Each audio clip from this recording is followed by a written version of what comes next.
Tuhan Yesus, kami bersyukur kami memiliki Roh Kudus yang terus dengan setia dan sabar membawa kami masuk ke dalam seluruh kebenaran-Mu Tuhan, sehingga dalam gonjang-ganjing dunia di akhir zaman ini kami tidak mungkin tersesat, karena kami mau membuka diri dengan Roh-Mu yang kudus. Engkau menguasai kami, Engkau mengendalikan kami, sehingga hari demi hari Tuhan kami merasakan tuntunan Tuhan, merasakan hikmat Tuhan, merasakan kuasa Roh Kudus yang terus menyertai kami.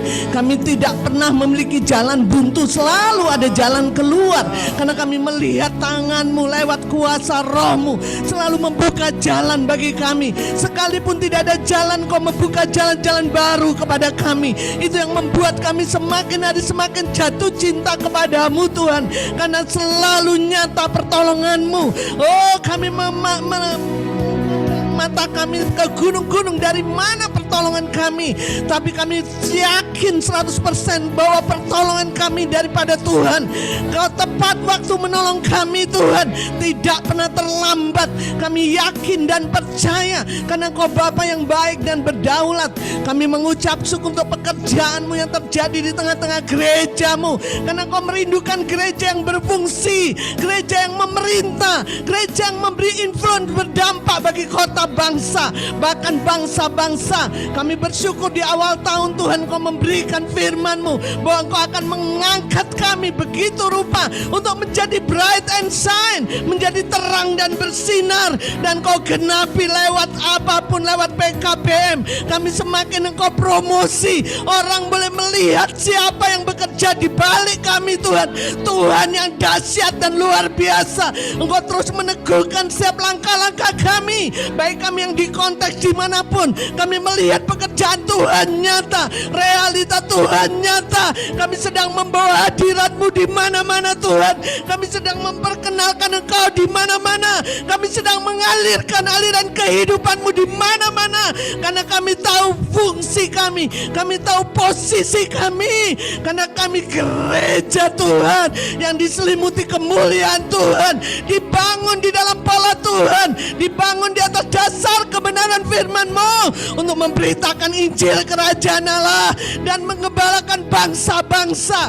Itulah Tuhan yang kami rindukan terjadi. Kami semakin dibentuk ulang, dicetak ulang, dibersihkan.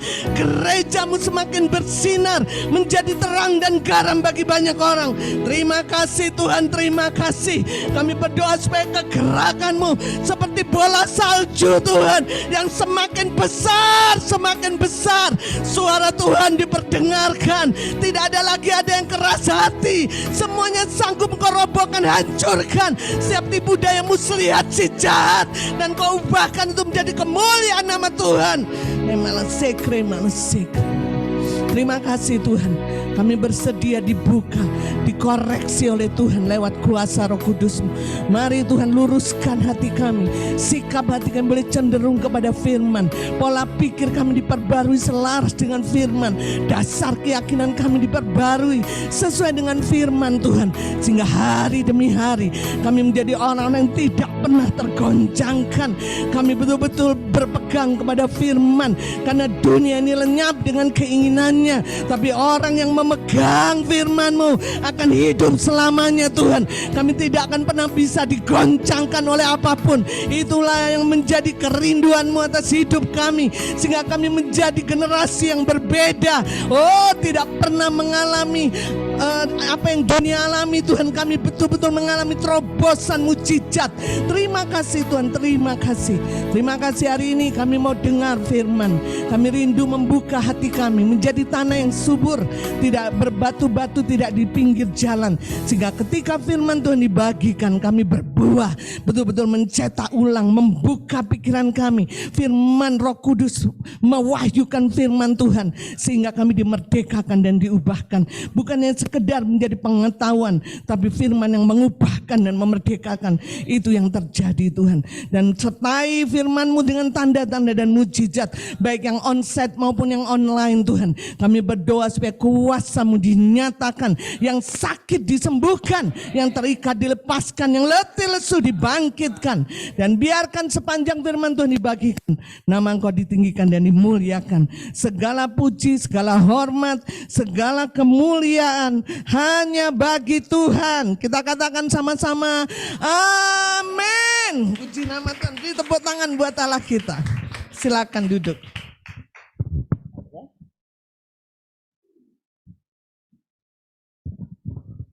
Shalom Bapak Ibu. Saya percaya bahwa intensitas kuasa Roh Kudus sedang bekerja kuat. Amin. Ya, saya sangat yakin bahwa Tuhan pasti menggenapi firman-Nya. Dia tidak pernah berhenti bekerja. Amin. Saudara mau terlibat atau saudara tidak terlibat, tetap rencananya akan digenapi. Amin. Tetap setiap lutut akan bertelut, setiap lidah akan mengaku bahwa Yesus adalah Tuhan. Amin. Tetap desa-desa, bangsa akan menyembah nama Dia dan memuji nama Dia, saudara. Nah, saya sangat rindu sekali kita memutuskan bersama-sama gereja ini terus terlibat di dalam pekerjaan Tuhan. Amin. Terus berkata, Tuhan aku mau terlibat. Ya, karena itulah fungsi kita setelah ditebus. Kita nggak punya apa-apa untuk membalas kebaikan Dia. Betul nggak saudara? Dengan harta kita, dengan semua yang kita miliki, kita nggak bisa balas semua kebaikan Dia. Yang bisa kita lakukan hanya available, tersedia bagi Dia. Apapun yang kau mau atas hidupku Tuhan, aku mau. Aku mau terlibat dengan pekerjaanmu. Aku mau terlibat dengan penggenapan rencanamu. Itu yang kita rindukan bersama-sama di gereja ini. Tidak ada yang tertinggal, tidak ada yang berhenti. Amin. Tapi semua ikut di dalam kegerakan Tuhan. Semua ikut dalam perkara-perkara yang Tuhan sudah sediakan. Saya percaya saudaraku yang kekasih, bahwa Tuhan sedang bekerja luar biasa di dalam gerejanya. Kita sudah dengar tadi ya kesaksian ya 12 tahun yang lalu saudara, firman Tuhan dalam hidup saya ya untuk PKBM. Suatu saat Ebimelek akan ikat janji ya, sama kan waktu Ishak saudaraku, dia sumur-sumur digali dia usir ya. Kamu gali-gali sumur, usir sampai suatu ketika mereka tahu bahwa kemanapun Ishak pergi selalu diberkati, sumur selalu terbual air, sehingga mereka ikat janji. Aku mau ikat janji denganmu karena engkau disertai Tuhan. Nah saudara yang kekasih, demikian akan ada banyak orang-orang ikat janji dengan gerejanya, amin. Karena mereka melihat ini orang-orang yang disertai Tuhan. Mereka udah gak mikir lagi agamanya apa saudara. Ya kita rindu sekarang ini katanya PKBM kita dari berapa? Dari 1000 apa dari berapa? Linca dari 100 atau dari mana? Hanya 100 yang diberikan izin ya. Dari 2000 lebih hanya 100 yang diberikan izin terakhir. Karena izin sekarang itu penuh dengan macam-macam, satu pintu gitu saudara ya. Jadi 100 ini saudara salah satunya adalah kita. Padahal sebelumnya waduh macam-macam kendalanya. Tapi bersyukur ya Tuhan yang ajaib, Tuhan yang setia saudara. Nah karena kita sudah dapat izin dari 2100 ini dapat izin salah satunya kita. PKBM yang lain harus menginduk ke PKBM yang sudah dapat izin. Kalau tidak mereka tidak difasilitasi oleh pemerintah. Sekarang mungkin ada 5 PKBM yang sudah bergabung dengan kita. Mereka PKBM Muslim semuanya saudara. Ya mengakui ya mau tidak mau kan dia mengikat janji dengan kita. Nah beri tepuk tangan buat Allah kita. Amin. Nah saudara kita melihat bagaimana Tuhan bekerja luar biasa, Tuhan bekerja dahsyat. Maka itu saya rindu kita sama-sama terus mempersiapkan diri Tuhan. Mari aku mau available, mau tersedia buatmu untuk pekerjaan Tuhan yang mulia. Beberapa minggu saya sudah sampaikan di PD Selasa saudara ya. Beberapa minggu yang lalu, 2 minggu yang lalu ketika saya berdoa, saya dapat impresi yang kuat saudara. Bahwa ada banyak sayap yang patah. Ya, di mana-mana ada sayap yang patah. Karena saudara tidak pernah bisa mengatasi badai kalau enggak seperti burung Raja Wali. Betul enggak saudara? Burung Raja Wali itu saudaraku terbangnya selalu di atas badai. Ya dia itu cirinya harus di atas badai. Semakin ada badai dia semakin terbang tinggi. Dia nggak pernah di bawah badai. Burung Raja Wali tidak pernah di bawah badai, di bawah tekanan. Saudaraku, tapi saya melihat pada waktu saya berdoa, saya memiliki impresi ada banyak sayap yang patah. Mau terbang aja nggak ada energi. Saya bilang, Tuhan, kenapa begitu banyak anak Tuhan sayapnya patah. Tuhan bilang itu karena sakit hati, trauma, ekonomi, ada banyak hal tipu daya muslihat si jahat sehingga banyak saya patah. Tapi Tuhan bilang, anakku, hari ini juga, saat ini juga aku akan sembuhkan setiap sayap. Saudara, itu semakin bergelora hati saya. Kenapa? Karena Tuhan sedang melahirkan satu generasi. Peduli amat apapun masalah mereka. Tapi Tuhan beri impresi yang kuat buat saya. Bahwa setiap patah, sayap yang patah, Tuhan akan sembuhkan saudara. Bahkan Tuhan kasih firman saudaraku ya. Saya akan bacakan ya supaya saudara jelas. Sebelum kita masuk firman.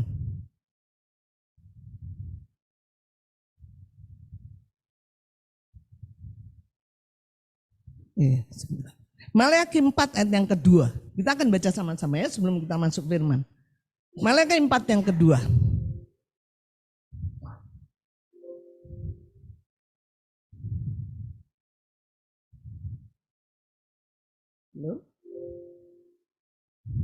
Baik, kita lihat masing-masing di Alkitab kita.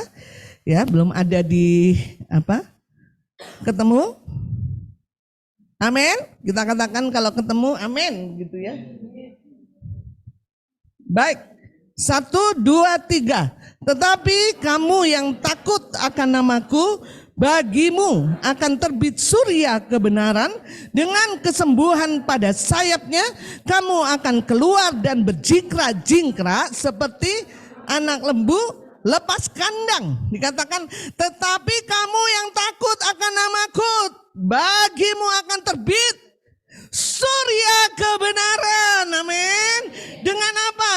Dengan kesembuhan pada sayapnya. Dan kau akan keluar berjingkrak-jingkrak seperti anak lembu lepas kandang. Saya percaya saudaraku, kita disembuhkan sayapnya, kita boleh terbang seperti burung Raja Wali, selalu di atas badai, tidak ada tekanan.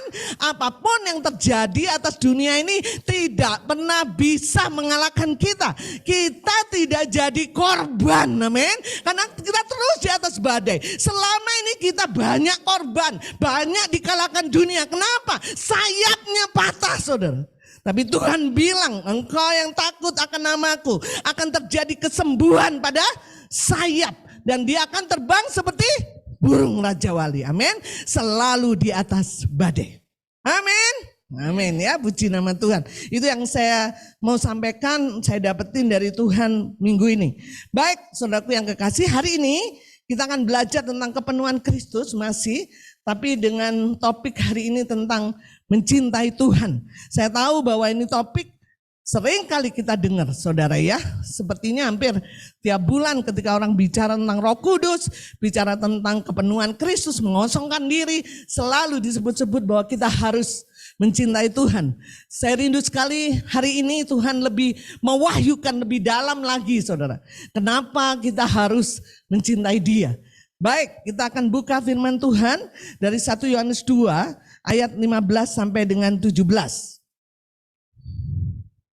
Kalau ini harus ditayangkan saudara, karena kita harus belajar ayat demi ayat. 1 Yohanes 2 ayat 15 dan 17. Sampai 17.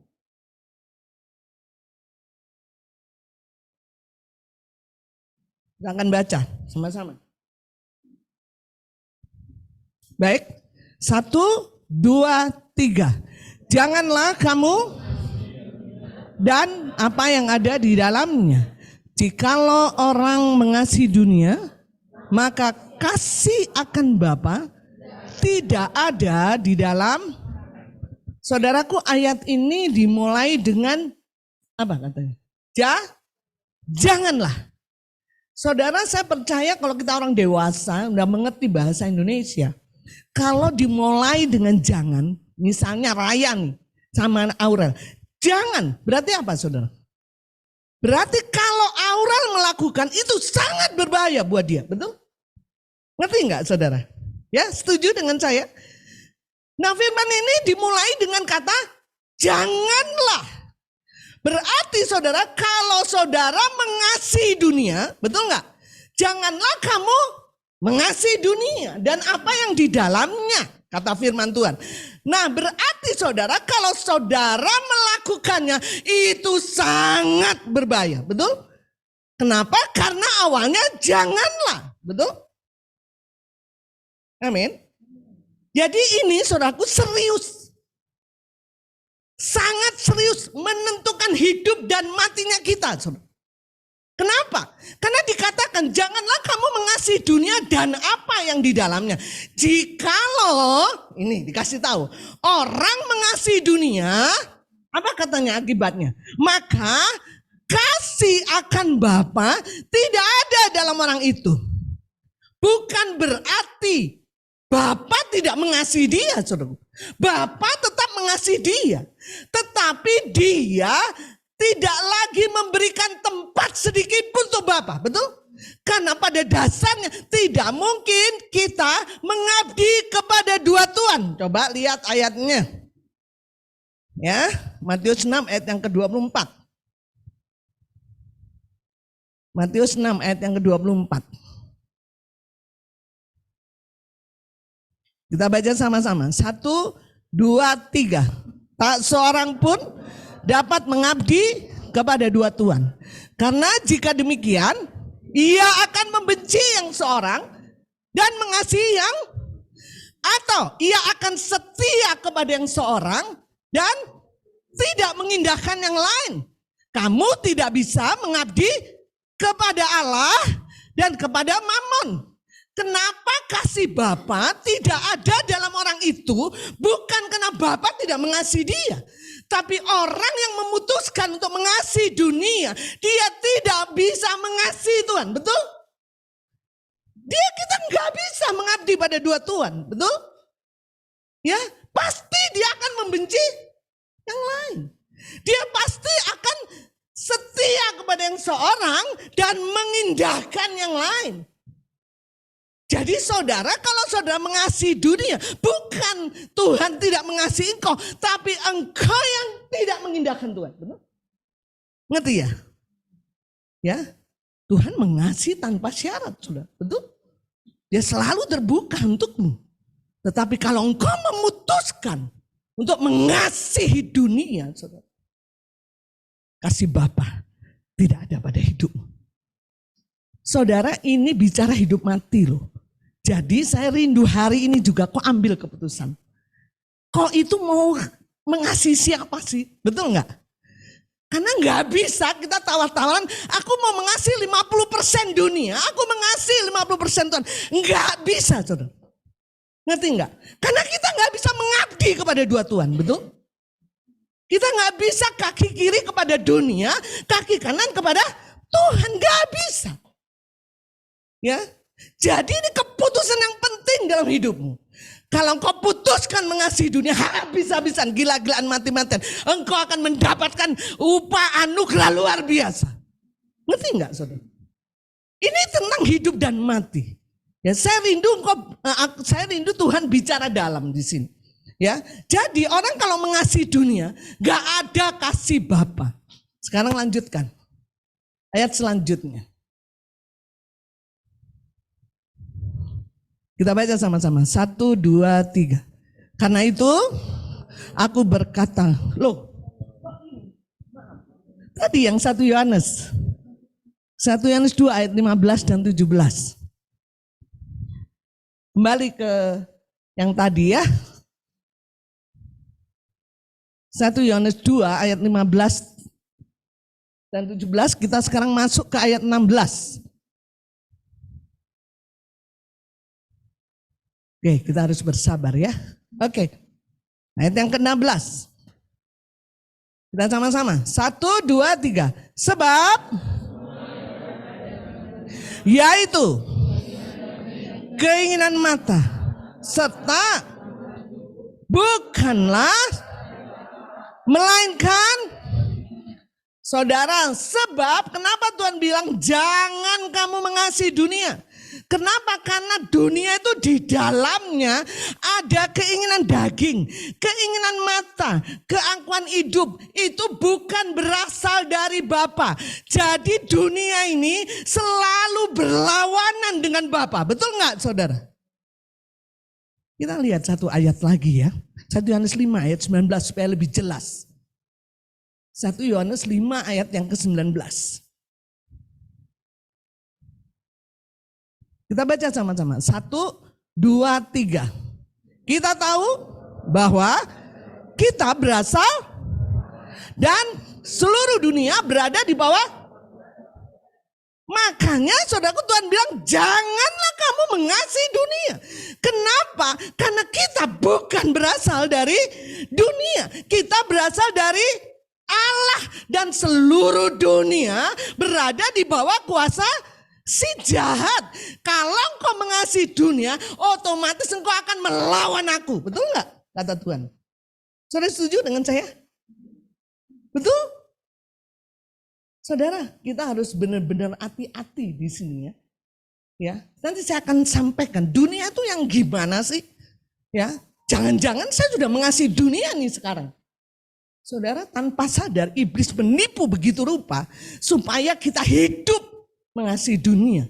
Hidup di dalam keinginan daging, hidup di dalam keangkuhan hidup, di dalam keinginan mata, saudaraku, cinta diri sendiri, cinta uang, cinta dunia, ya. Ya, kenapa? Itu sudah harga mati, saudara. Kalau kita ke Tuhan, nggak mungkin saya mengasihi dunia, betul nggak?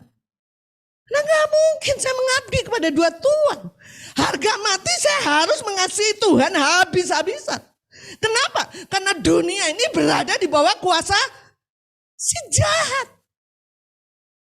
Men, lebih lanjut lagi kita lihat lanjutnya, lebih ditegaskan lagi. 1 Yohanes yang tadi ya. 1 Yohanes 2 ayat 17. Kembali. Kita baca sama-sama. 1 Yohanes 2 ayat 17. 1, 2, 3. Dan dunia sedang lenyap dengan, tetapi saudara lihat hati-hati di sini. Dunia ini sedang lenyap dengan keinginan. Nyanya siapa di sini? Dunia. Betul nggak? Nyanya apa di ayat sebelumnya? Keinginan daging, keinginan mata, keangkuhan hidup. Jadi bicara dunia itu bicara keinginan. Ngerti nggak? Hati-hati dengan keinginan. Betul? Betul nggak, saudara? Dikatakan dan dunia ini sedang lenyap dengan keinginannya. Tetapi orang yang melakukan kehendak Allah tetap hidup selamanya. Ini keputusan yang harus kita ambil. Betul nggak? Saudara, rugi sekali kalau engkau sudah dipanggil jadi anak, saudara. Kau dipanggil dengan penebusan yang mulia, harganya nggak ecek-ecek. Oh, harganya mahal, betul nggak, saudara? Darah Yesus, Tuhan bilang jangan kamu mengasihi dunia, anak. Kau nggak dapat apa-apa, betul nggak? Ngerti nggak, saudara? Kau nggak dapat apa-apa. Kenapa? Karena dunia ini keinginannya akan lenyap. Makanya bicara jangan, itu bicara sesuatu yang dahsyat, saudara. Sangat berbahaya. Amin. Kita nggak bisa, saudara, yang tadi, mengabdi kepada dua Tuhan. Ada orang bilang gini, nggak apa-apa kan saya kalau mati masuk surga. Sekarang happy-happy aja. Kan Tuhan Yesus tidak bersyarat kasihnya. Saya bisa buat dosa segala macam nanti. Kalau umur 70 seminggu belum saya dipanggil Tuhan, saya bertobat. Saudara salah atau benar? Benar atau benar? Kau sedang lenyap dengan keinginanmu, betul nggak, saudara? Ngerti nggak? Ketika engkau pastikan hidupmu nanti bertobatnya, kalau seminggu sebelum dipanggil Tuhan, padahal kau hidup dengan dunia, kau hidup dengan keinginan dunia yang berlawanan dengan Allah, tidak ada kasih Bapa atas hidup dia. Yo, saudara ikuti, saudara sedang lenyap. Bagaimana kau bisa bertemu dengan Bapa? Betul nggak, saudara? Jadi, saudara, gak ada lain, betul? Saudara, saya ngajarin sesuatu yang ekstrim hari ini. Putuskan atas hidup. Kau mau ikut siapa? Di dalam Tuhan tidak ada setengah-setengah, betul? Di dalam Tuhan tidak ada suam-suam, betul? Gak ada, saudara. Ya, tidak. Ini bicara itu, saudara. Kalau engkau putuskan untuk ikut Tuhan, kau harus mengasihi Dia. Amin. Kalau kau mau kasih dunia. Akibatnya kau akan lenyap dengan keinginannya. Saudara, dunia ini, apa yang dari dunia itu tidak pernah dilahirkan dari kasih. Saudara setuju nggak? Makanya saudara kejar keinginan, saudara akan semakin serakah. Ngerti nggak? Lihat aja. Kenapa saudara? Karena dunia ini menipu. Sekarang lagi rame ya, anak buat foto saya. Fotonya jangan deket-deket, saya bilang. Saya udah tua, ada kerut, ada ini. Oh gampang Bu, sekarang saya bisa bikin Ibu cantik secantik-cantiknya. Oh handphone saya keren Bu. Ngerti gak saudara? Ya, dunia ini penuh dengan tipuan. Betul gak saudara? Ya, penuh dengan tipuan. Seolah-olah, namanya juga tipuan saudara. Ya kan? Seolah-olah memberikan kenyamanan. Betul nggak saudara? Kalau kamu begini, kamu begono, kamu akan begini. Hah? Benar nggak saudara? Dan susahnya kita senang dengan keinginan mata, keinginan daging. Betul nggak saudara? Gampang tertipu. Seolah-olah kita diberikan keindahan. Seolah-olah kita diberikan kebahagiaan. Namanya juga seolah-olah. Ngerti nggak saudara? Kenapa? Karena tipuan. Seolah-olah saya cantik banget. Tapi ketika Pak Dede ketemu saya, wih Mbak Yus fotonya cantik banget. Ternyata umurnya udah 60 tahun. Banyak orang tertipu saudara. Chatting apa, betul gak saudara? Karena hidup di dunia itu hidup seolah-olah. Betul gak? Dan semakin kau ikuti keinginannya, semakin kau serakah. Karena dunia, apapun yang ditawarkan dunia tidak pernah lahir dari kasih. Ngerti enggak? Karena Allah adalah kasih. Tapi kalau engkau terus dilahirkan dari Allah, kau akan bisa mengasihi, kau bisa berbagi, mengasihi orang dan segala macam. Tapi kata kuncinya, dunia ini selalu ingin saudara dan saya menjadi orang yang serakah. Sudah dapat gaji 5 juta, pengen 10 juta. Dan gaji 10 juta, pengen 15 juta. Gaji 15 juta, pengen 20 juta. Begitu drop, gila. Karena seolah-olah, kalau saya punya uang 20 juta, saya nyaman, saya bahagia. Satu ketika kan saya melayani bapaknya Ai di Cibodas ya. Tiba-tiba bapaknya Ai datang, neneknya datang. Aduh sulit sekali, saya harus bagi firman nih ke mamanya. Wah, bapaknya Ai mengeluh. Ai ada sekarang nggak ada ya? Mengeluh. Kata kuncinya dia begini, Bu, Ari punya cicis banyak mah, pasti bahagianya Bu. Saya bilang belum tentu Pak. Nya atuh Bu, sok atuh cerita. Sekarang mah ayeuna saya teboga cicis Bu. Wah menderita gini, mau makan aja susah gini. Pasti kalau banyak uang saya bahagia. Enggak Pak, belum tentu orang punya banyak uang bunuh diri ada. Saya bilang, kenapa? Karena dunia ini menawarkan seolah. Mau hidup dalam seolah-olah? Enggak mau kalau saya. Bukan warna aslinya katanya kan. Saudara ya. Jadi saudaraku, dunia menipu. Ya, menipu kita terus saudaraku ya. Ya, kondisi hati kita, ya, melalui mata kemudian turun ke hati kan, kalau orang jatuh cinta gitu ya, dari mata turun karena hidup dengan keinginan mata, keinginan daging gitu, akhirnya turun ke hati. Jadi saudaraku, tujuannya apa? Dia bikin tipuan seolah-olah supaya kondisi hatimu menjauh dari Tuhan. Ngerti enggak? Hati-hati. Amin. Ya. Kondisi hatimu menjauh. Sehingga ketika kau menjauh, kau merasa apa yang ditawarkan oleh dunia lebih baik daripada apa yang ditawarkan Tuhan. Betul enggak? Betul enggak saudara? Kenapa? Karena kau mulai dengan keinginan mata yang tipu menipu dunia seolah-olah, dan itu turun ke hati, dan iblis kerjanya habis-habisan saudara. Dia akan pengaruhi hatimu sehingga kau semakin menjauh dari Tuhan. Kenapa? Karena di dalam pola pikir dan hatimu apa yang ditawarkan Tuhan tidak lebih baik dari kata-kata dunia. Iya sih, berdoa sih iya. Tapi hidup harus pakai logika dong. Yalah, kalau nggak logika ya gila tuh. Ya, pakai logika dong. Pakai ini dong, butuh dong, ini dong. Dia berpikir bahwa bullshit lah Tuhan, terlalu lama. Betul nggak saudara? Sehingga orang ingin cepat kaya, ingin cepat ini, mengambil solusi dengan seolah-olah.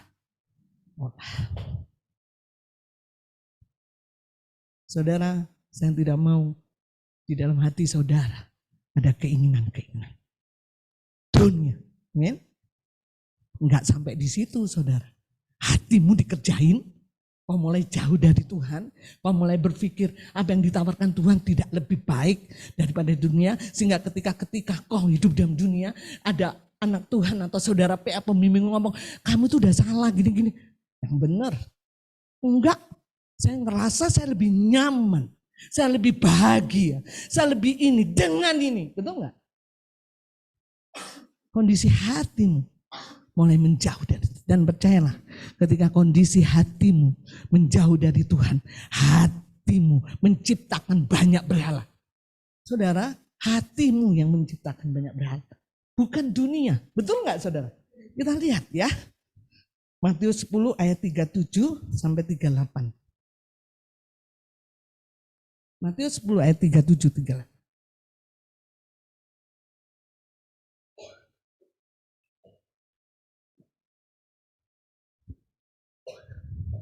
Kita baca sama-sama. 1, 2, 3. Barang siapa mengasihi bapa atau ibunya lebih daripadaku, ia tidak layak bagiku. Dan barang siapa mengasihi anaknya, laki-laki atau perempuan lebih daripadaku, ia tidak layak Jadi saudara, kalau kau mengasihi lebih dari Tuhan, kau sedang menciptakan berhala. Amin.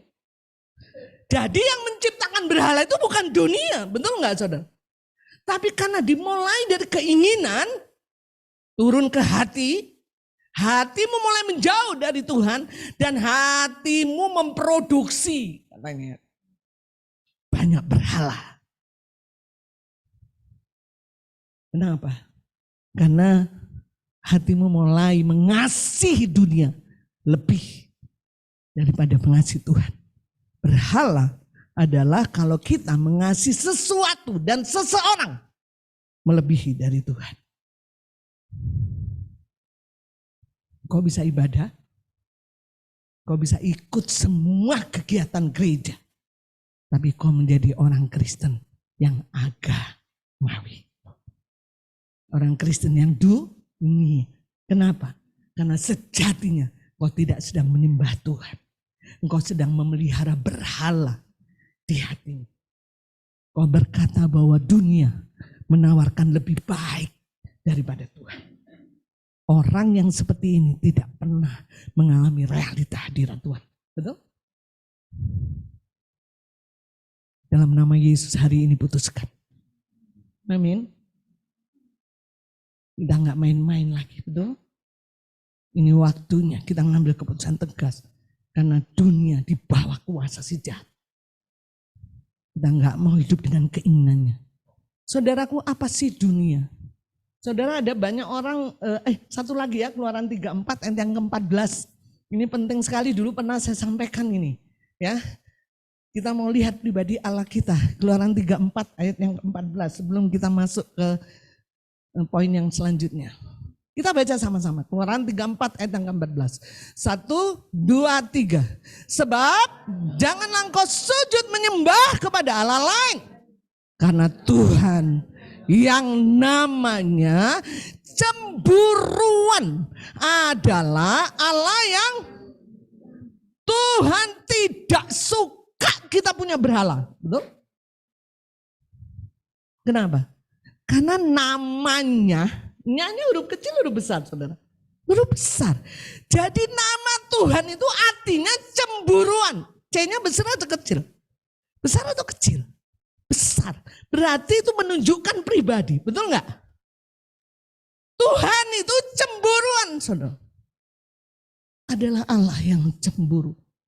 Dia tidak mau kau menyembah dia, tapi hatimu banyak berhala. Maka itu Tuhan bilang, aku muak dengan persembahan. Orang boleh lihat muka, casing. Waduh, rajin dia ya. Tapi aku melihat hati. Betul gak? Kenapa? Karena hanya Tuhan yang tahu. Di dalam hatimu ada berhala enggak? Sekali lagi, bukan dunia yang kasih berhala. Kau sendiri yang mencetak berhala itu dalam hatimu. Betul? Nah, sekarang kita lihat. Apa sih dunia? Ya, ada banyak orang bilang dunia itu digambarkan di Galatia 5. Kita lihat aja lah, nggak apa-apa. Galatia 5 ayat 19 sampai 21, tapi saya nggak mau lebih detail jelas ini. Galatia 5 ayat 19-21. Saya akan baca buat saudara. Perbuatan daging telah nyata, yaitu percabulan, kecemaran, hawa nafsu, terus penyembahan berhala, sihir, perseteruan, perselisihan, iri hati, amarah, kepentingan diri sendiri, percederaan, roh pemecah, terus kedengkian, kemabukan, pesta pora, dan lain sebagainya. Terhadap semuanya ini, kuperingatkan kamu seperti yang telah kubuat dulu, bahwa barang siapa melakukan hal-hal yang demikian, ia tidak akan mendapat bagian dalam kerajaan Allah. Saudara, saya nggak terangkan ini. Tapi saya bisa mengambil keputusan hari ini camkan. Dunia adalah segala sesuatu yang membuat kita menjauh dari Tuhan. Bukan hanya dosa membunuh. Betul nggak saudara? Segala sesuatu yang membuat kita jauh dari Tuhan. Kalau kau tidak lagi rajin berdoa. Segala sesuatu yang membuat kau tidak lagi senang berdoa. Itulah dunia. Betul? Ketika kau berkobar-kobar melayani Tuhan dan kemudian kau tidak lagi melayani berkobar-kobar. Itulah dunia, betul nggak? Segala sesuatu yang membuat kau jauh, membuat kau tidak lagi bergairah. Ya, ketika kau melayani Tuhan dan sekarang kau tidak lagi, itulah dunia. Kau tidak lagi bisa bayar harga kepada Tuhan, itulah dunia. Ngerti ya? Segala sesuatu yang membuat kita menjauh, kondisi hati kita menjauh dari itulah dunia. Bisa jadi saudara, bisa jadi. Ya, saya kasih contoh. Ketika kau mempunyai persoalan, betul nggak? Dan persoalan itu terus yang membuat kau jauh dari, bisa jadi persoalan itu dunia. Ngerti? Bukan hanya dosa, itu mahkomoh katanya ya. Percabulan, dengki, ya itu. Tapi apapun yang membuat kau mulai jauh, kau mulai tidak bergairah, berkobar-kobar, percayalah. Itu dunia sedang menyeret engkau. Dari awal, saya sudah bilang, bahwa dunia selalu berlawanan dengan Allah. Betul? Karena dunia ada di bawah kuasa si jahat. Dia tidak ingin kau mengerjakan apa yang Tuhan mau. Dia jauhkan kita. Dan apapun segala sesuatu. Kalau istri kita ya menjauhkan kita untuk mengasihi Tuhan, dia dunia saudara. Betul. Bapaknya lagi berdoa di kamar. Pak, Pak. Bilang dunia sedang menjauhkan saya.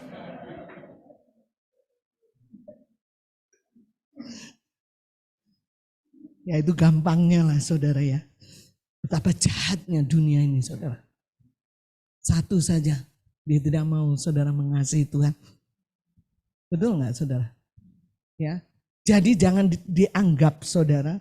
Hal-hal yang tadi Galatia 5, 19 ayat 21, itu saja dunia saudara ya. Perbuatan daging. Tetapi kalau kau punya persoalan dan kau tidak, persoalan itu membuat kau tidak lagi bergairah, berdoa, melayani. Persoalan saya sedang membuat saya jauh dari Tuhan. Betul? Ya, saya mau bagi berkat ya. Satu lagi ya, sebelum saya saksikan begitu. Kita lihat di 1 Yohanes 2 ayat 18. Kita melihat kalau orang yang tidak memilih untuk mengasihi Tuhan itu akhirnya kayak gimana ya. Kita lihat 1 Yohanes 2 yang tadi ayat yang ke-18 dan 19. Saya akan bacakan. Ya, ini tentang antikris ya. 1 Yohanes 2 ayat 18. Anak-anakku, waktu ini adalah waktu yang terakhir katanya. Dan seperti yang telah kamu dengar, seorang antikris akan datang. Sekarang telah bangkit banyak antikris. Itu adalah tandanya bahwa waktu ini benar-benar adalah waktu yang terakhir. Lanjut. Memang mereka berasal dari antara. Jadi antikris itu bukan orang muslim, bukan orang teroris, betul nggak saudara? Antikris itu berasal dari antara kita saudara. Ya, tetapi mereka apa katakannya? Tidak sungguh-sungguh. Dia masih punya dua, mengabdi kepada dua Tuhan. Betul nggak? Dia tidak sungguh-sungguh termasuk pada kita. Sebab jika mereka sungguh-sungguh termasuk pada kita, niscaya mereka tetap bersama dengan kita. Saya bisa sederhana ini. Kalau dia sungguh-sungguh pasti nggak jadi antikris. Betul nggak? Jadi saudaraku, orang dengar, waduh itu di mimbar habis-habisan, gila-gilaan, mati-matian. Emangnya gak ada pilihan. Betul nggak saudara? Kau akan jadi antikris. Apa itu antikris? Berlawanan dengan Allah. Ngerti ya? Dan antikris itu bukan lahir dari sono masuk ke sini. Enggak. Di antara kita. Siapa yang bisa jamin hidup kita? Kalau kita nggak sungguh-sungguh di hadapan Tuhan. Dunia akan menarik engkau. Betul nggak saudara? Jadi dikatakan memang mereka berasal dari antara kita. Tetapi mereka tidak sungguh-sungguh mulai menjauh. Yang tadinya senang berdoa tidak berdoa. Betul kan? Itu kan triknya si jahat. Yang tadi dunia adalah segala sesuatu yang menjauhkan kita dari Tuhan. Tidak sungguh-sungguh. Sebenarnya dia ada, cuman gak sungguh-sungguh. Betul gak? Karena ngambil keputusan, saudara. Saya rindu, ini gak main-main, saudara. Kau mau ikut dunia atau kau mau cinta Tuhan? Gak hanya asal nyanyi ya, mau cinta Yesus selamanya, enggak. Tapi jauh putuskan dalam hati, Tuhan aku mau mengasihi Engkau. Tidak hidup dalam dua perahu. Mengabdi seluruh hidupku hanya bagi Tuhan. Amin. Saudara, dunia ini enak seolah-olah. Saya pernah saksikan ya saudara. Ini zaman dulu waktu saya sekolah pejabat. Jadi kalau mau jadi eselon 4 ada sekolahnya, eselon 3 ada sekolahnya. Nah waktu saya jadi eselon 4 itu berarti saya masih muda saudara ya. Nah saya sekamar. Kita tuh dimasukin ke asrama gitu, sekamar dan kebetulan kami dulu tuh digabung Kementerian Perindustrian dan Perdagangan. Nah itu ketahuan tuh, perindustrian miskin-miskin, perdagangan kaya-kaya. Jadi kalau kita sekamar tuh dari barangnya tuh beda saudara, kosmetiknya aja beda ya. Kenapa? Karena perdagangan sering keluar negeri nego ya di WTO apa ya dapat duit banyak. Dulu masih zamannya tidak reformasi birokrasi, orang maling segala macam masih banyak. Zaman dulu saudara orang perdagangan punya kolam renang, tabungannya udah ratusan juta. Saudara, saya sekamar dengan orang Ambon, orang Muslim. Dia S2 dari Amerika. Dan dia punya suami pengusaha, rumahnya di Bintaro. Saudara kebayang deh, borju. Gak usah dia jadi PNS, dia udah kaya raya. Saya pernah dikenalin suaminya, anaknya cuma satu. Saya pernah ke rumahnya. Tiap hari saudara, kalau keramas, saudara tahu di asrama itu ya, tahulah asrama kayak gimana. Dia harus pagi-pagi pergi ke salon. Keramas ini. Mereknya, kosmetiknya Kanebo itu dari Jepang. Jutaan. Dia tahu saya sungguh-sungguh mengasihi Tuhan. Dia tahu hidup saya, saudara. Anehnya, saudara, karena dia sayang sama saya. Dia kasih tahu suaminya, aku punya, oh ini loh, teman sekamar, gini. Dia kenalin saya. Itu membuat saking sayangnya sama saya, saudaraku, semua digratisin. Zaman dulu, saudara, makan di Hokben aja mahalnya minta ampun. Pergi ke Sogo mahalnya minta ampun. Dia ke asrama pakai mobil pisau dari Eropa. Saudara, setiap hari saya dijamin gratis. Pulang sekolah saya diajak ke Hokben kemana aja, nggak keluar duit. Saudara, ya sampai teman-teman saya iri, yang perempuan-perempuan. Waduh, wah kesayangan dengan dia terkenal kaya, saudara. Saya potong rambut, dipotongin. Saudara, kalau dia ke Bandung ya beliin, pernah kita ke Bandung, beliin anaknya itu, saudaraku. Misalnya dia senang baju ini, semua warna dibeli. Mobilnya tuh sampai penuh. Saya bilang kapan pakainya ini, ya udahlah, bagi dia uang. Saya terbiasa pergi ke Sogo, saya terbiasa gini. Ketika saya pulang, saudara, gak lagi sekolah, tahu nggak? Roh hedonis itu ada pada saya. Ngerti ya? Saya mulai nggak enak kalau makan ikan asin.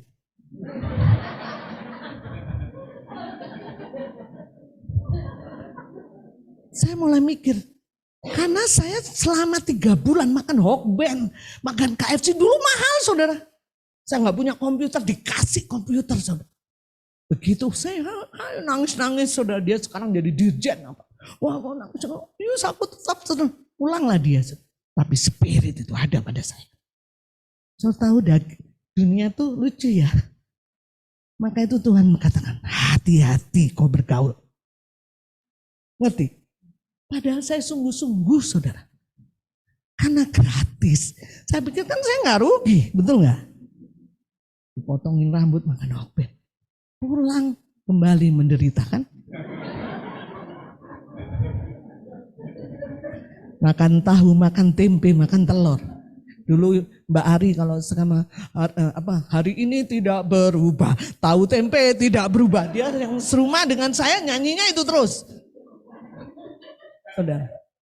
Tapi sebulan itu saya menderita. Seperti sakau. Kenapa? Saya ingin makan Hokben. Itulah keinginan daging, saudara. Saya ingin makan KFC. Saya ingin ke salon. Kosmetik saya ingin yang mahal karena saya dikasih, saudara. Saudara-saudara tahu daging itu tipuannya luar biasa. Saya datang berdoa sama Tuhan. Tuhan, aku kenal diriku. Ini bukan diriku. 3 bulan hidup dengan dia, saudara. Sudah mencetak hidup saya. Saya sungguh-sungguh. Saya saat teduh apa? Tapi pergaulan dan dikasih gratis. Membuat daging saya enak. Saudara, hati saya mulai membuat berhala. Betul? Kalau enggak makan Hokben, rasanya enggak enak. Sakau. Saya kalau enggak pakai kosmetik ini karena sudah coba. Saudara, hati-hati. Betul?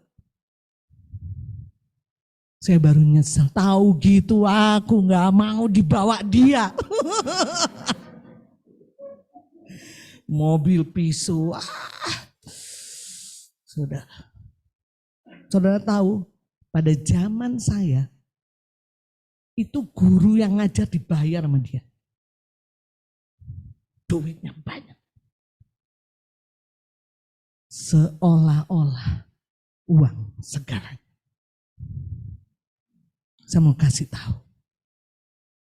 Semakin akhir zaman, tipuan dunia semakin kuat. Betul nggak? Kalau kita nggak mengambil keputusan hari ini, Tuhan aku mau ikut habis-habisan dengan engkau. Ada banyak cara dunia menjauhkan engkau dari Tuhan. Sakit hati, kecewa, semuanya. Kau tidak lagi berkobar-kobar, kau tidak lagi berdoa, kau tidak lagi bayar harga.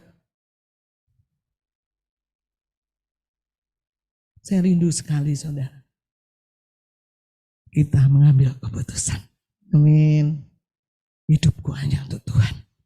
Kenapa? Karena dunia ini di bawah kuasa si jahat. Kita bukan berasal dari dunia. Dunia ini sedang lenyap dengan keinginannya. Sekarang kita belajar.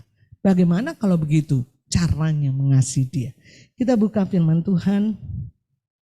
Yohanes 14 ayat 21 sampai 23 ini pernah saya sampaikan kalau nggak salah 2 minggu yang lalu saya bawa firman ya. Kita baca sama-sama. 1, 2, 3. Barang siapa memegang perintahku dan melakukannya, dialah yang mengasihi aku. Dan barang siapa mengasihi aku, ia akan dikasihi oleh Bapakku, dan aku pun akan mengasihi dia dan akan menyatakan diriku kepadanya. Kebalikan, betul nggak? Yang tadi dikatakan kalau engkau mengasihi dunia, kasih Bapa tidak ada dalam orang itu. Tetapi kebalikan, kalau engkau pegang perintahku dan melakukannya, dialah yang mengasihi aku. Bagaimana caranya untuk mengasihi Tuhan? Tidak ada yang lain kecuali kita hidup dari firman dan melakukan firman. That's it, itu harga mati.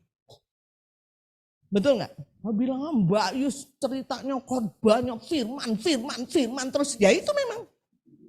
Betul nggak? Karena memang ini kok, gitu kan? Karena Tuhan bilang kalau kau pegang perintahku, kau jadi pelaku. Kau mengasihi aku, buktinya kan itu. Jadi nggak ada yang lain. Amin. Jadi saudaraku tidak ada yang lain, makanya dikatakan hanya hidup oleh firman. Makanya itu nggak mau harus baca firman. Ya, mau nggak mau harus renungin firman. Tidak hanya merenungkan dan baca, tapi harus menjadi pelaku. Kemarin kita dengar satu khotbah, mungkin anak-anak komsel coba pada dengar ya. Di dunia ini ada 2 Kristen. Kristen agamawi, ya, sama seorang anak Tuhan yang memiliki dinamika ilahi. Ada banyak anak Tuhan mengaku anak Tuhan. Dia beribadah, melakukan segala macam, tapi hidupnya tahu firman. Dia menjadi pengamat, pengkritik. Waduh, nggak benar ini. Khotbahnya nggak benar, hanya begitu, saudara. Tetapi orang anak Tuhan yang melakukan firman, dia memiliki dinamika ilahi. Itu bedanya dengan Kristen agamawi, betul? Hanya sampai pengetahuan firmannya. Tapi kalau engkau anak-anak Tuhan yang memiliki dinamika ilahi, engkau menjadi pelaku firman. Dan kau jadi pelaku firman, Tuhan akan mengasihi engkau. Dikatakan kan, kalau engkau mengasihi aku karena engkau melakukan firmanku, bukan hanya itu dikatakan, Bapakku dan aku pun akan mengasihi dia dan akan menyatakan. Kita 2 minggu yang lalu sudah bicara tentang menyatakan diri. Saya nggak perlu habis-habisan lagi khotbah di sini, tapi percaya kalau Tuhan menyatakan diri, engkau menjadi sama seperti dia. Betul nggak? Kita udah belajar kemarin. Kita jadi to be like Jesus. Jadi bagaimana Mbak caranya supaya yang nggak ada lagi? Hidup dari firman, lakukan firman. That's it, hanya itu. Saudara doakan. Saya kemarin dapat kabar, saudara. Saya melihat dunia ini, saya semakin kesel. Saya doa itu semakin kesel, saudara, sama si Jak. Saya punya pembimbing, saudara. Saya sangat dulu ya, pembimbing saya ini sekarang jadi pendeta di Medan. Suami istri pendeta. Saya bisa seperti ini karena dia, saudara. Saya pernah bagikan dia hidupnya. Wah, menyala-nyala, gak takut mati. Saya pernah bagikan itu semua. Satu ketika kemarin saya ke Bandung Timur, saudara, bawa firman, tiba-tiba ada anak rohani saya yang kenal dia juga, dia bilang, Mbak, tahu nggak si Mbak ini, Kak ini sakit loh. Oh iya, karena dia saya harus salaman, sakit apa kan nggak mungkin, sakit apa, gini yang salaman banyak. Ah udahlah, saya telepon aja dia gitu. Pulang gereja, soalnya dari sini saya pulang, saya telepon hampir sejam lebih. Saudara, sakit penyakit bisa menjauhkan kita dari Tuhan. Apapun, saudara. Saya bilang, kamu sakit ya? Dia bilang, Yus, bukan hanya sakit, saya sedang depresi. Saudara, hamba Tuhan bisa depresi. Ini saya bagikan bukan untuk apa-apa. Saya tahu bahwa iblis itu suka menipu gitu ya. Saudara, suatu ketika dia khotbah, dia pingsan. Begitu dia pingsan, dibawa ke dokter, saudara. Dokter bilang denyut nadinya itu sangat lemah. Jadi kalau ini kan ada ritmenya ya. Kalau denyut nadi ya, tek, gitu. Ini lemah banget. Dokter bilang, wah ibu ini dari kecil udah punya kelainan. Bingung dia. Perasaan saya oke-oke aja gitu. Dia bukan orang, dia semangat seperti saya. Nyetir mobil ke sana, melayani ke sana. Wah, sampai tua pun dia seperti itu. Dia kaget. Oh gitu ya dok? Iya. Nah sekarang pikirkan, ibu harus dipasang, namanya seperti generator gitulah, ya listrik yang ngejutin gitu kan, supaya si nadi itu bisa ritmenya tek. Ya doa saudaraku, aduh Tuhan nggak mungkin lah ada sesuatu masuk ke tubuh saya, ini kan nggak mau saya Tuhan. Tapi dokter bilang begini, ibu harus pilih, kalau nggak dipakai alat, ibu tiba-tiba meninggal saya nggak tahu loh. Karena itu bisa stroke, bisa apa. Karena kalau ibu kecapean, nadinya kan cepat lemah ya saudara. Akhirnya dia bilang ke pembimbingnya dan segala macam, suami pasang saja alat. Udah nggak mau resiko lah, pasanglah mereka saudara, dia alat. Dipasang Yus, aku alat di bawah ketiak saya. Aduh saya udah berpikir, aduh nggak mau lah sebenarnya, nggak pernah berpikir saya begini nih. Seumur-umur saya nggak pernah berpikir saya punya denyut nadi yang lemah. Sampai kemudian karena dia sudah dipasang, saudaraku, dia semangat. Karena denyut nadinya kan mulai ritmenya bagus. Wah kembali dia melayani. Wah pingsan lagi saudara. Dibawa lagi ke dokter. Dokternya bilang, ibu sih terlalu lasak. Tahu ya bahasa Medan lasak ya. Terlalu semangat ke sini-sini. Sehingga si generatornya itu berpindah, ngerti ya. Harus dioperasi lagi. Disitulah saudaraku iblis mengintimidasi dia. Operasi lagi direposisi. Mulai dia bilang, katanya dia insomnia, gak bisa tidur saudara. Iblis terus bicara dengan dia. Sampai gini saja, memang aku mau mati begini. Gini-gini setiap firman hampir hilang. Hamba Tuhan loh. Saya bisa kasih tahu saudara, betapa pentingnya kita menyikapi segala sesuatu, betul nggak? Ya, terus dia bilang, Yus tahu nggak? Malam-malam saya panggil suami anak-anak saya, udah ya mama mau mati. Oh suaminya, mah jangan ngomong gitu. Anaknya, mama ini ngomong apa sih? Satu yang kata-kata keluar dari mulut, kamu nggak tahu saya ya, saya yang ngerasain sakitnya. Saudara, itu tadi persoalan sudah menjauhkan engkau dari Tuhan. Saudara, akhirnya dia depresi. Dia bilang, saya berani katakan, Yus, saya depresi. Aku waktu itu pengen telepon kamu, pengen kamu pergi ke Medan. Saya lagi berpikir nih saudaraku, saya mau ke Medan untuk nemenin dia. Saudara, semakin orang jadi pemimpin, semakin jarang berteman. Betul nggak saudara? Ya kan, semakin tinggi, semakin orang nggak bisa curhat. Nanti kalau dia curhat sama teman, ibu gak punya iman, khotbahnya gimana? Ngerti gak saudara? Ya, kalau saya ngomong sama dia aku pusing, gini, Mbak Yusi ini khotbah gak boleh khawatir, dia sendiri kuat. Padahal semua juga manusia, betul gak saudara? Aku sebenarnya pengen mau ngobrol sama kamu. Ini saya buka saudara, supaya kita tahu dunia ini jahat. Sejam saya teleponan sama dia. Saudara, dia penuh kecemasan, kekhawatiran. Dia merasa gimana kalau nanti posisinya beda lagi gitu. Mencemaskan dia. Atau cuman begini aja saya hidup. Dia bilang akhirnya tuh tiba-tiba kayak film Yus. Anak rohani gak ada artinya. Pelayanan gak ada artinya. Duit gak ada artinya. Bolak-balik dia putus asa. Saya doain, saya ngomong segala macam yang bisa saya ngomong tuh. Enggak gitu, bisa doakan saya. Seringkali dia tiba-tiba pergi ke dokter. Dokter USG saya, ada apa saya? Ada dokternya bilang, Anda baik-baik saja. Tapi saya begini dok. Dia mulai psikomatik. Mulai kejiwaan. Ibu sudah mulai kecewa. Saudara bisa terjadi atas diri kita? Bisa. Betul? Dia bersyukur, saya bersyukur sekarang sudah mulai dipulihkan. Saya mulai mengambil posisi. Cobalah kamu doain saya. Kalau perlu kamu pergi ke Medan, dampingi saya. Saya bersyukur punya suami yang baik. Saudara, kata-katanya mulai berubah. Saya bersyukur Tuhan baik.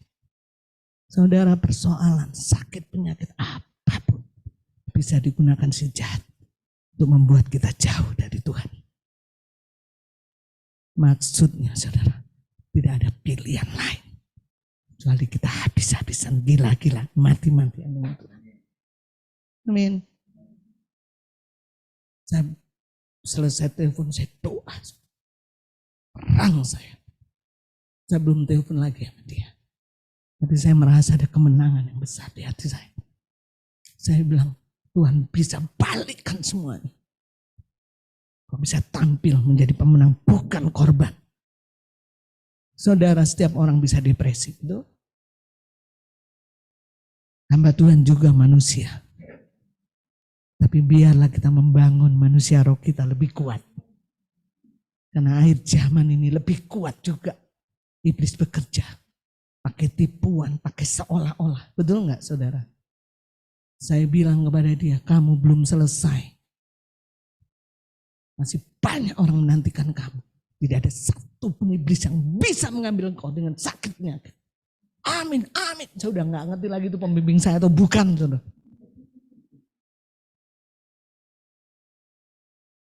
Saudara, saya rindu, saya sayang sama saudara. Mari kita ambil keputusan. Karena antikris pasti ada. Betul enggak saudara? Dan itu tidak jauh di antara kita. Dimulai mana? Karena tidak sungguh-sungguh. Aduh, satu ayat lagi ya. Enggak apa-apa ya. Ayat terakhir Matius 16 ayat yang ke-24. Matius 16 ayat yang ke-24, satu ayat terakhir. Lalu Yesus berkata kepada murid-muridnya, setiap orang yang mau mengikut aku, ia harus menyangkal dirinya, memikul salibnya, dan mengikut aku. Saudara-saudara tidak pernah bisa mengikut Tuhan, mengasihi Tuhan tanpa saudara menyangkal diri. Ya, bullshit kalau ada pengajaran bisa ikut Tuhan tanpa penyangkalan diri, enggak ada itu. Betul enggak? Nah, firman Tuhan bilang kalau kamu mau ikut aku, sangkal diri. Kapan? Setiap saat. Ketika apa? Ketika dunia tawarkan kepadamu, ayo ikut aku, kita katakan tidak. Amin. Saya hanya mau ikut dia. Ketika kita berkata kepada godaan sejat tidak, itu namanya menyangkal diri. Betul? mengatakan tidak kepada setiap godaan si jahat, dan mengatakan ya pada setiap firman Tuhan. Betul? Itu menyangkal diri. Saya nggak perlu panjang lebar dengan ini. Tapi kapan kita nyangkal diri? Setiap saat kita bisa nyangkal diri. Kita harus bisa bilang, oh ini bukan dari Tuhan. Saya harus katakan tidak. Dan memikul salibnya. Memikul salibnya itu memikul salib, menderita karena kita mengikut Tuhan. Tapi kalau memang teguh nyuri ayam masuk penjara, itu bukan memikul salib. Banyak orang bilang, oh, saya nggak apa-apa, saya di ini, kan saya dia mengikut dia atau lagi apa? Kalau dia selingkuh, digerebek sama polisi, masuk penjara, bukan memikul salib. Memikul salib itu karena ikut Tuhan. Kita dipukulin kayak Muhammad Kece ya. Muhammad Kece lah apa. Karena mengikut Tuhan kita dipukulin. Itulah memikul salib. Karena kita mengikut Tuhan kita tidak dinaikin pangkat sama atasan. Karena mengikut Tuhan kita nggak dikasih warisan. Karena kita mengikut Tuhan. Itulah salib. Dan kita mengikut Tuhan. Amin. Jadi sangkal diri setiap saat. Saya percaya semakin kau terhubung dengan Tuhan, hatimu semakin peka. Mana dunia, mana Tuhan, mana keinginan. Saudara, saya percaya bagaimana kita bisa tahu ini uang palsu atau uang asli? Dek, ada 100.000 dua nih. Kamu tahu itu uang palsu, uang asli dari mana?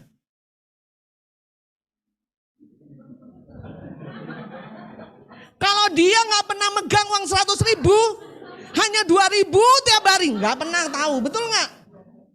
Mbak, saya nggak tahu, nggak pernah pegang 100.000. Gimana saya tahu palsu dan asli, betul nggak? Kalau engkau bergaul dengan yang asli, lebih banyak kau tahu itu palsu, betul nggak? Iya kan? Ngerti nggak? Semakin kau bergaul dengan Tuhan, terhubung dengan Tuhan, kau akan peka. Ini keinginan daging, ini keinginan Tuhan. Ini mulai bawa aku jauh dan enggak yes pada firman Tuhan. Gampang. Kalau kau mau tidak tersesat, enggak penuh dengan kepalsuan, bergaul dengan yang asli. Betul enggak saudara? Kalau kau bergaul dengan yang palsu ya enggak tahu mana yang asli mana yang palsu. Mari kita bangun berdiri, kita puji Tuhan.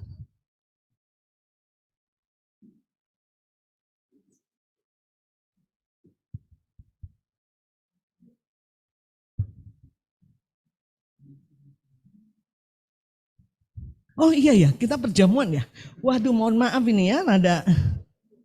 Udah.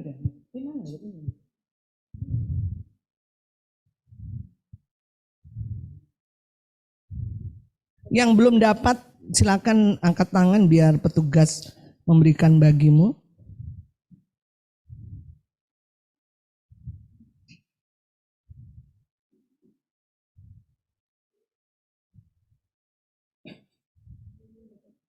Baik, silakan yang belum dapat.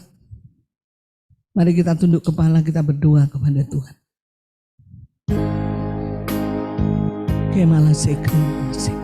Tuhan, hari ini kami mau memutuskan hanya hidup untuk Tuhan, hanya mengasihi Engkau. Kami tahu ini hidup dan mati kami Tuhan. Engkau berbicara, janganlah kamu mengasihi dunia. Itu berarti ketika kami mengasihi dunia sangat berbahaya. Itu bisa membuat kami menjadi antikris. Maka itu kami mau putuskan hari ini Tuhan. Kami mau ikut Engkau habis-habisan, gila-gilaan, mati-matian. Apapun yang membuat kami jauh darimu Tuhan, itu dunia. Kami tidak mau ditipu.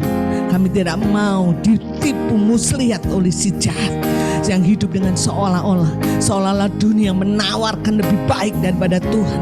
Kami harus mengakui dasar keyakinan dalam hati kami. Engkaulah segalanya Tuhan.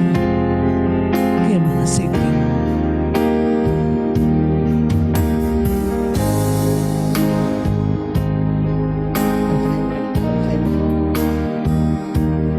Mengasihimu selalu dengan segenap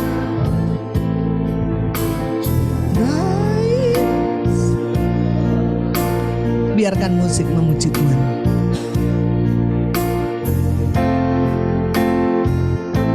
Mari kita angkat pujian ini kepada Tuhan. Kita buktikan, kita nyatakan, Tuhan saya mengasihi Engkau.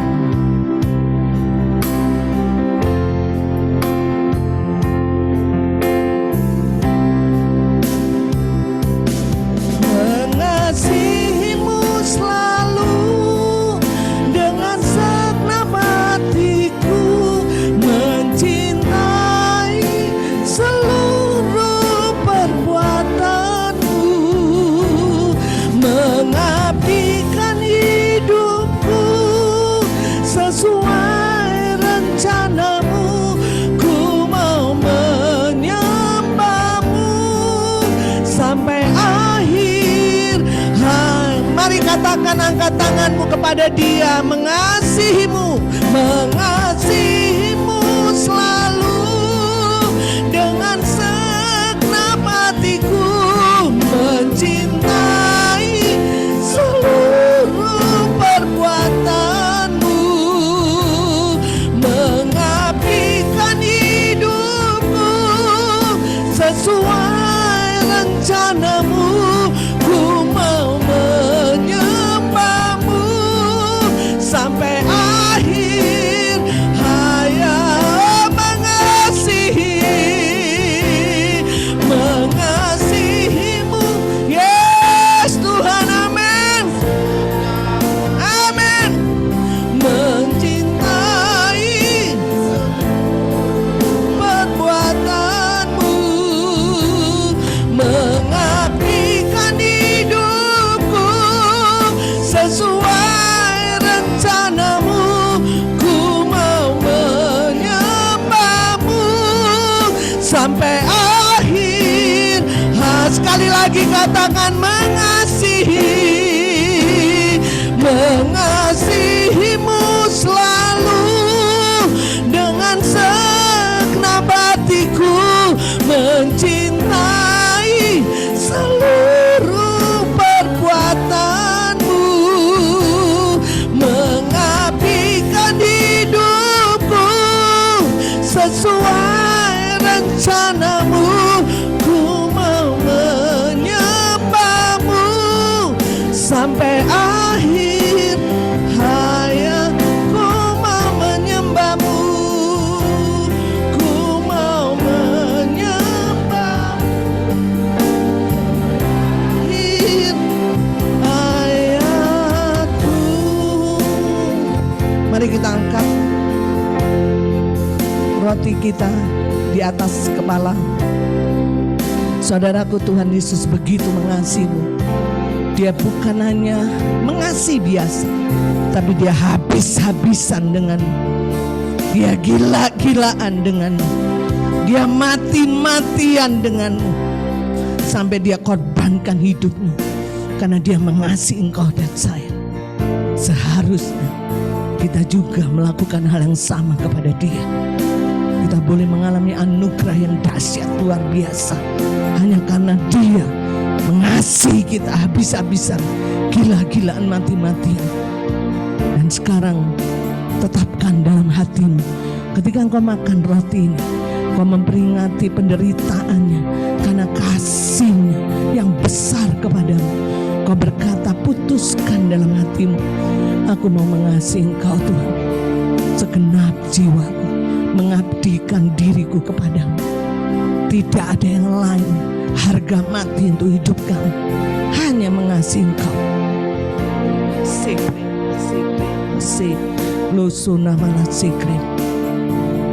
Yesus menjawab, dan ketika mereka sedang makan, Yesus mengambil roti, mengucap berkat, memecah-mecahkan, lalu memberikannya kepada murid-muridnya dan berkata, ambillah, makanlah, inilah tubuhku. Mari kita sama-sama makan sambil betul-betul berkata, Tuhan, aku mau mengasihimu karena engkau begitu mengasihiku.